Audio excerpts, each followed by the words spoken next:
Please welcome actress Michèle and writer-director Michael Koch.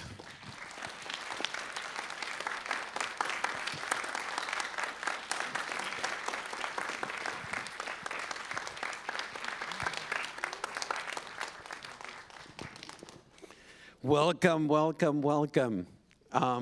Michael, I'll start with you. When I introduced the film, I mentioned that you combine this documentary, realistic style with a very formalistic design. And when I watched the film, I loved that there was this contrast between the two styles, friction, I might say. Can you tell us about that approach?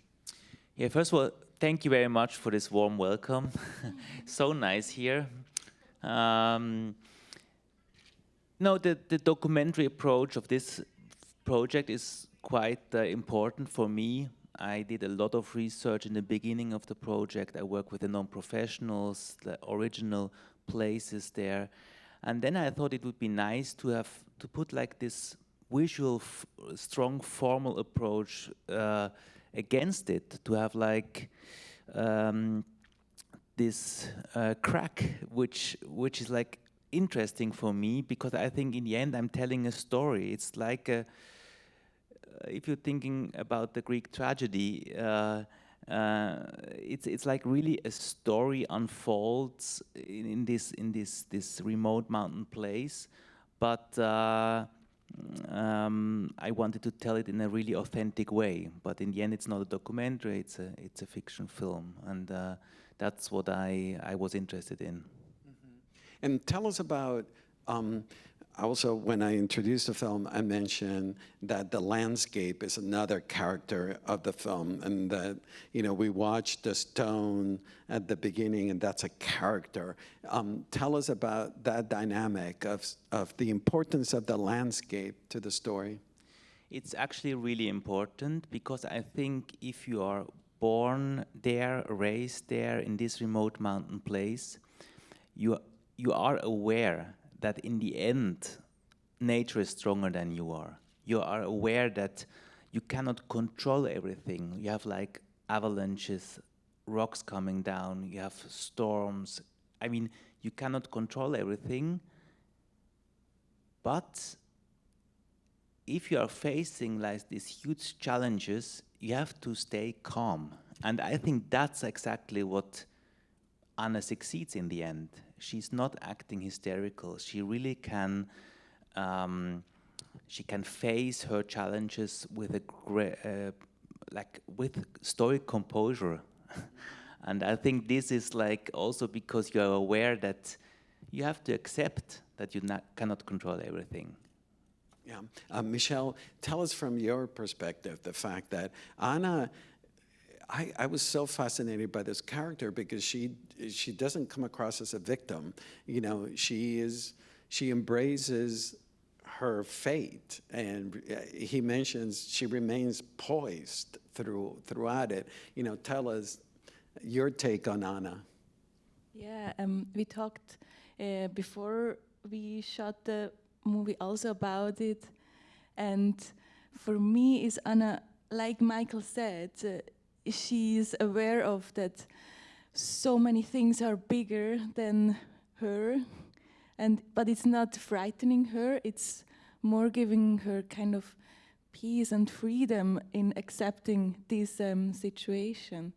And it also gives her the possibility to face such a tragedy, and even could be stronger and make her own decision, even when the society is not at the same pace as her, yeah. Michael mentioned that there's a serenity, there's a calmness in Anna. What was it like for you to be performing in that state of mind of being calm and serene through all this turmoil that she's facing? Yeah, actually sometimes Michael had to remember me that Anna is calmer than me. I mean, I speak a lot just with my hands, for example.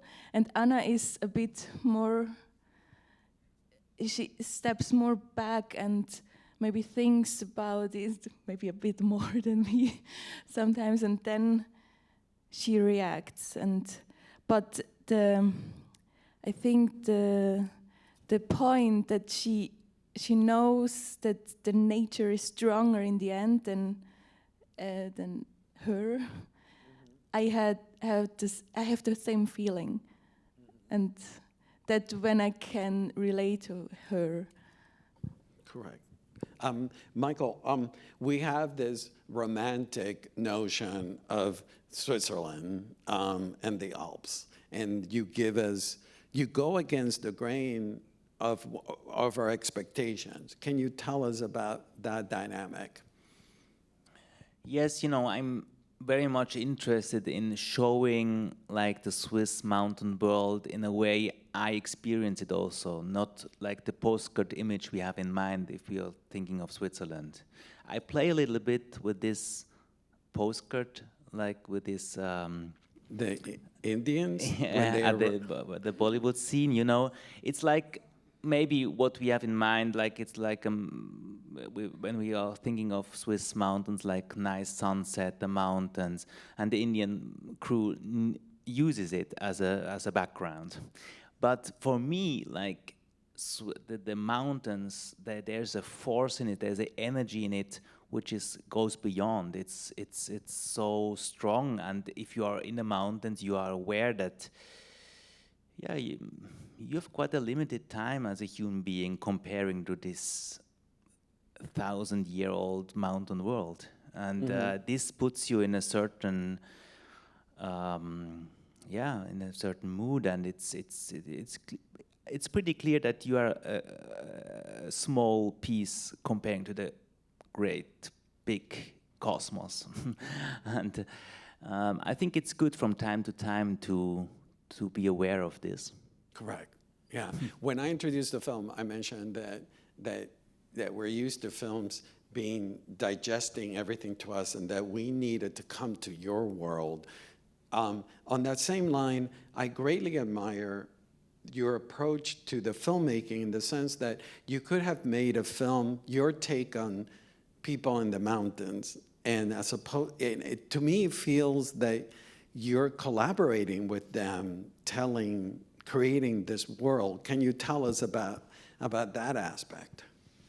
I spend a lot of time there during the writing process, during the casting process. I spent 3 years more or less in the mountains, just to get to know the people, just to get to know the places, because I wanted to collaborate with them. I wanted that they share their opinion on life. I wanted to share that they share their thoughts, their work, so that I can put it into the script and into the film. And it was really like working with them together. A lot of scenes were developed with them together. I asked them to contribute, and I think they enriched the film really with something authentic. Not only because they're non-professionals, but also because they talked a lot about what they're doing. And so for me, beside the love story, I'm really interested in the place and the way they live their daily life, they work, and the mountain agriculture life, actually. And Michèle, I mentioned that you had never acted before to the audience. Can you tell us about the casting? How did it come about? You're an architect, and how did it come about you being cast and you're the lead of this film?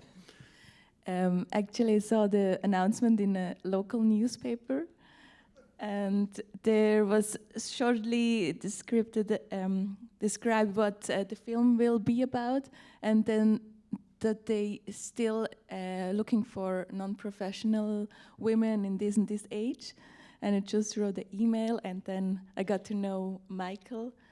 Yeah, and maybe when I read it, I got immediately excited about it. I cannot explain really completely why, but it was a really strong feeling, and that's why I go for it. I did not even know for which role. It was still open, I think, then. And in the end, yeah, we got to know each other, and more I got to know Simon, the main male actor. And in the end, I got the part Anna, and I'm so happy about it. That was also the reason why I quit my job as an architect, because because I just knew from the beginning I wanted to be a part in it. I think I was one of the only one who really did it by free will, kind of, to be a part in the movie, because all the other farmers and the other people, Michael had to persuade. Yeah, because you know they have a lot to do, a lot of work to do, the farmers there, and they always told me, "I'm sorry, I'm not interested in films. I have to work," and I spent like years persuading them to be part of the movie. And for example, Simon, who plays Marco in the film, I met him early, and I knew that he's the one for me for this character, and he told me, "I cannot. I have things to do. If it's raining in summer, I can come 2 days. That's all." And so I stick to this idea. I had this clear vision that he should be in, and I visited him again and again over the years, and I told him, "You're the one, you have to participate, we have to do it together." In the end, he agreed, but he also said, "I'm just doing it for you, for nothing. I don't want to see myself on a screen, I just do it for you." On the same thought, we're used to seeing films where the actor's feelings, the character feelings are at the forefront. And instead, with Anna and Marco, there is such restraint and almost Sphinx-like. We don't know what's going on, and it's so fascinating. Can you tell us about that choice of not allowing the emotionality, the feelings to be displayed? I just was very interested in dig deeper into this kind of mysterious also, that you are, for example, Marco is like, with his physicality, he's like really a massive man, but he has something, it's something hidden inside himself, which I think it's really interested. And I thought it would be nice not to, don't let them overact and don't explain too much, because the film is also about like things you cannot explain with words.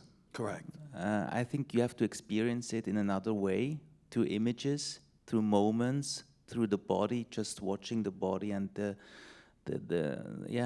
nature and the whole. And I think this is like was more my approach. Mm-hmm. And Michèle, from your vantage point, he keeps the camera so close to the body and close to you and to Simon, Marco. Tell us your experience of having the camera so close to you. Maybe at the beginning it was a bit strange, but I think because we know Michael before and we got to know each other a bit better, and I think we just trusted him, or for me it was like that, and I trusted him that I can do it, and then I tried to forget the camera, and in some point the camera was not there anymore, and yeah, I think that was why we had so much time, the luxury of so much time, not so much pressure. We had the time to discuss before the scene, and then the camera was in the background, kind of. Okay. Michael, I think you've addressed it about the physicality of Marco. The choice of keeping the camera so close to the actors, to their physical aspects. Can you elaborate on it? Yeah, because these people in these remote mountain villages, they don't talk a lot. So I looked for another way to express something, and that's for me more like the body language, and that's why I also follow the characters from behind and from the side in order to tell something through their body languages and through their I think in the faces of these farmers, in the faces of these people, you can, like, it mirrors the mountain experience in a way. And that was important for me. And yeah, especially for Marco, I think he has like such a big physicality. Then the tumor is coming, he's getting ill, he's like getting really weak. And on the other hand, you have like Anna, like this fragile, really like nice young woman who gets stronger and stronger in the end, like because her inner strength is like growing. So we have like these two parallel developments, which I was interested in. You mentioned about his illness. Can you tell us about that aspect of the story? Throughout the movie, I noticed that we get glimpses of the loss of control. And, tell us about the idea of the tumor and the way you wove it through the entire film. Yeah, I think it's in the end, for me, you cannot make him responsible for being ill. It's something which this tumor is doing something with him that he cannot control himself anymore. So it's not easy to accept this, especially if you are like his partner. And I think this is so great that in the end, Anna finds a way back to him and don't blame him for being ill. She's just like accepting it. And I'm sure she feels like also the responsibility for her daughter. But in the end, she's not blaming him for being ill. And I think this is a great human gesture, which I wanted to show and to tell in the story. Mm-hmm. There's such intimacy, Michèle, in this film, not just the camera with you and the intimacy that we share with your character and us, but also you and Simon have such incredible intimacy throughout the film. Was that challenging for you?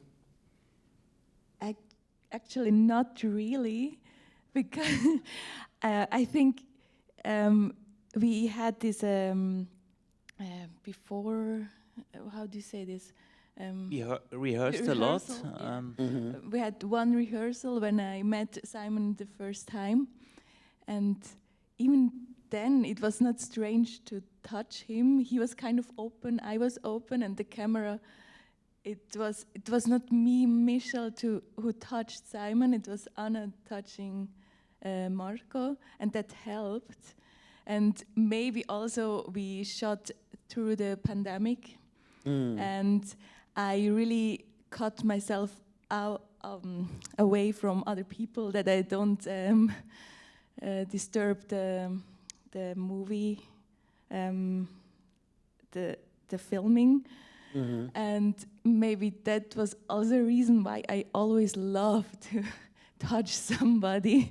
It gave me really a lot, and I enjoyed actually the close scenes. Connection. Yeah, the connection.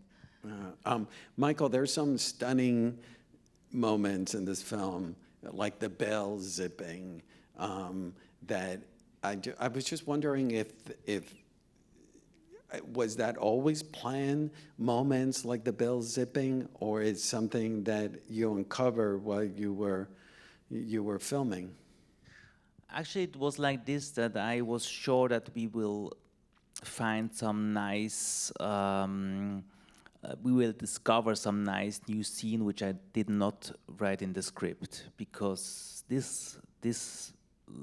yeah, I mean, this world is so rich. And that's why I had the deal with my producer to have like a lot of shooting days. We had 70 shooting days, but we as a team, as a crew, we were only 10 people. So we were 10 people on set.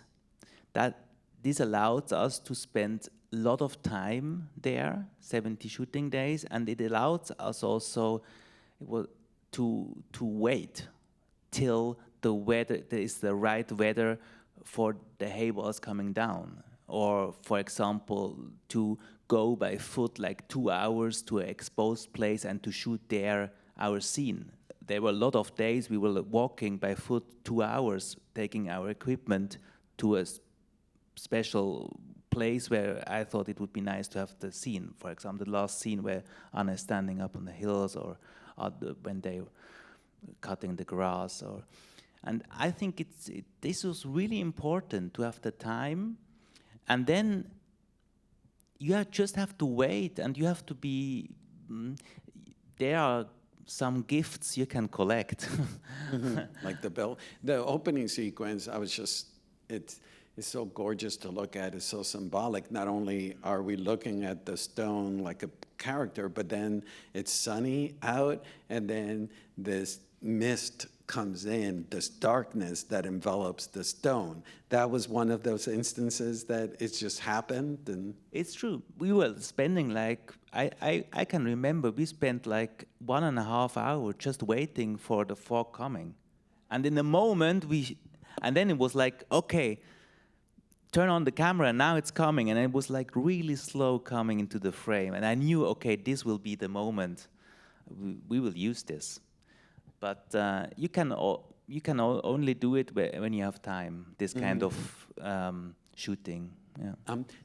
Tell me about the ratio of the film, which is not what we are used to, and the choice behind the ratio. I know it's a special choice, but I thought, you have like this vertical line in the picture.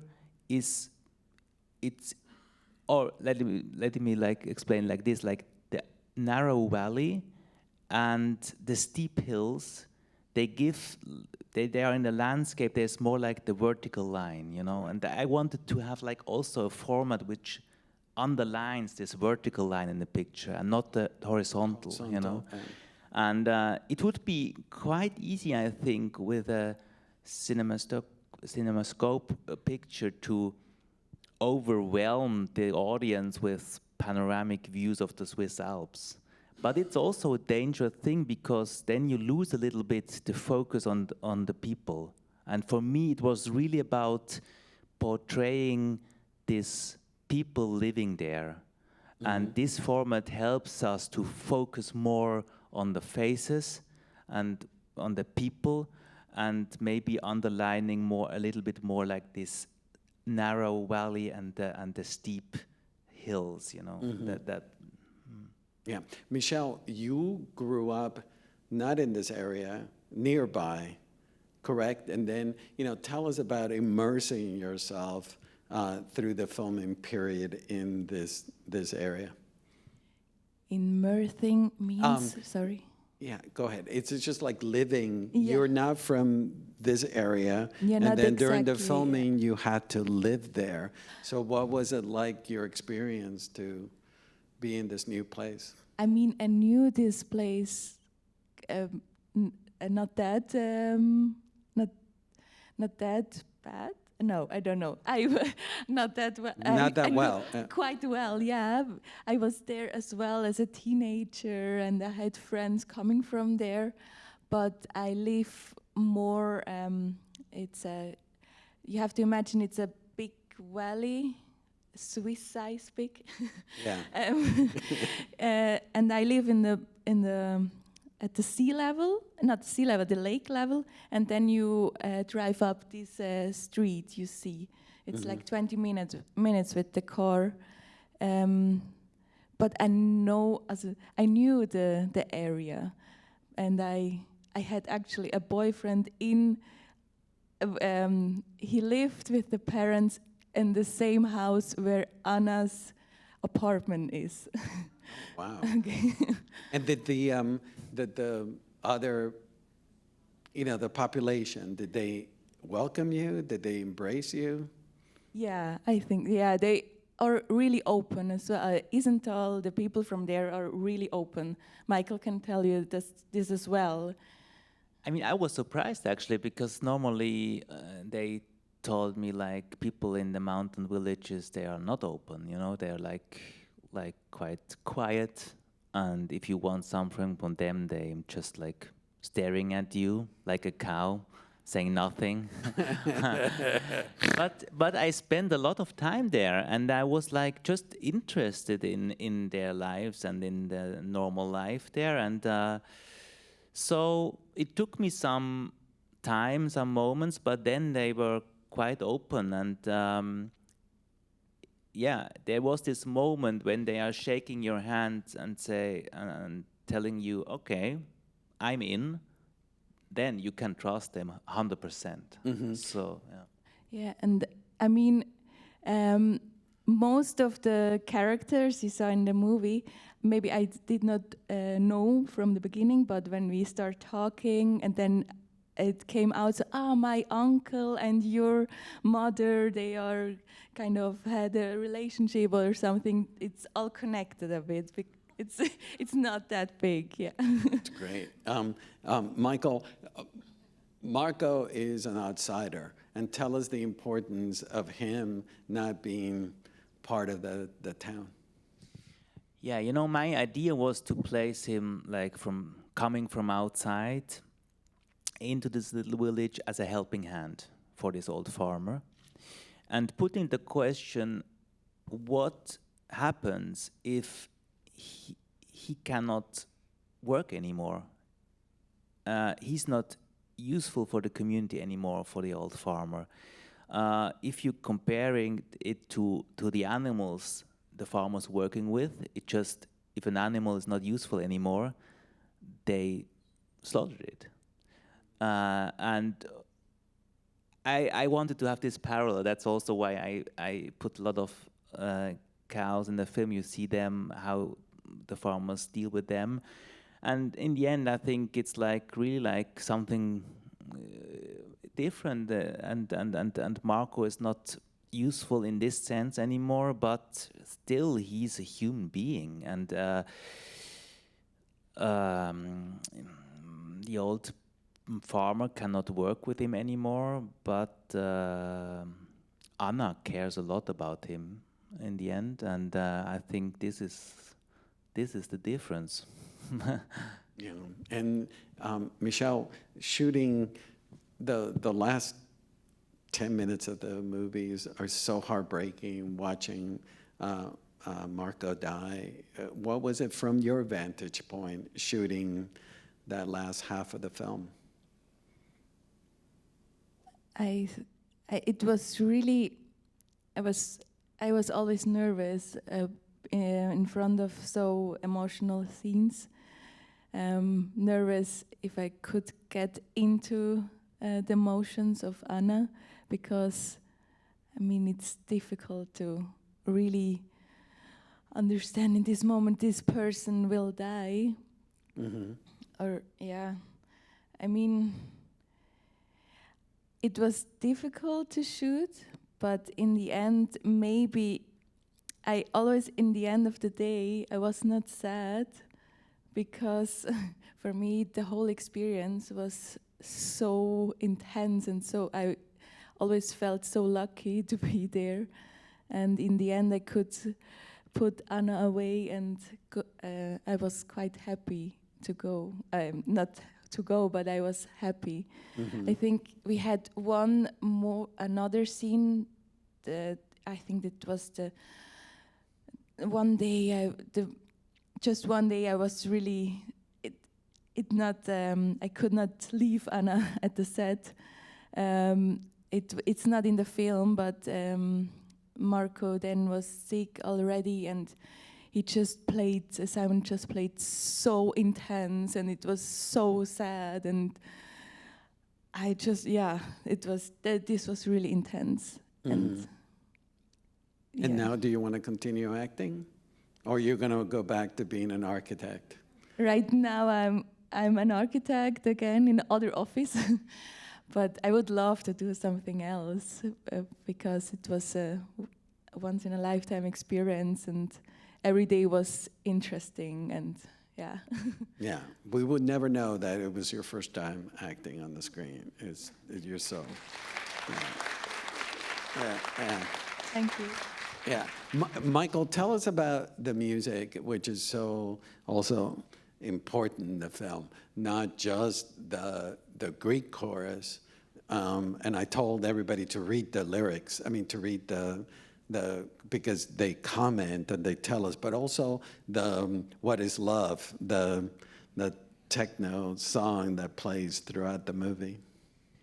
Yeah, I mean, what is love is quite an easy question, but the answer is so complicated. And I thought it's a nice title to have because I wanted to explore it through the whole movie, what could be the answer, you know?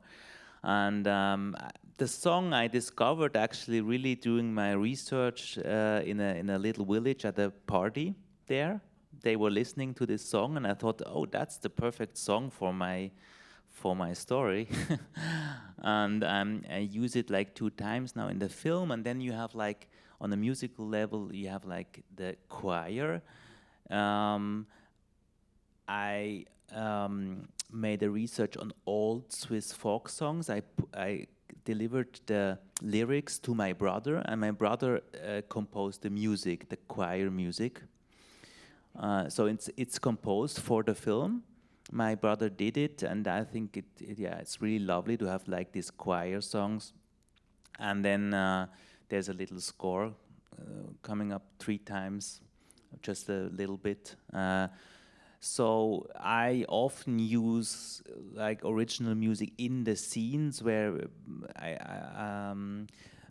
but this time it's the first time that I also use music in the film as like, for example, the choir. And I think in the end, it's cinema is about putting these 3 things together, like image, music, and the actors and dialogues. And this choir, is it a local choir, or you brought them?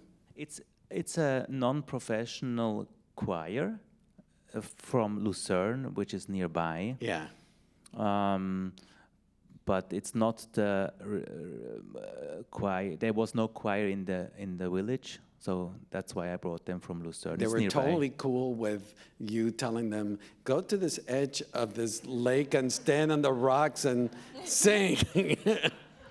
You put them in the strangest places, and they willingly embraced you. Yeah, no, they really liked it. You know, for them it was a great adventure. We put it also them in the snow. It's not in the film now, but they were like standing there like for hours in snow singing. So no, they were fine. I think it was an adventure for them. They never gave a concert like this. It's like you make them stand on the edge of a cliff, and it's like, just stand there and sing. They never question it. No. I think they questioned more the outfits. Tell us about the outfits. I'm glad you brought it up, Michèle. You know, the outfits, but the outfits are original outfit from the little music, music group in the little village. And I asked them whether they can lend us the outfits, and then we put them on to the choir. So I think the choir found it a bit old-fashioned, maybe. Maybe, I like it. I like it too. Well, I can't wait to see what the 2 of you do next. It's an incredible film, and we're so happy that you were here. Thank you so much. Happy Thank you so much. Thank you. Thank you.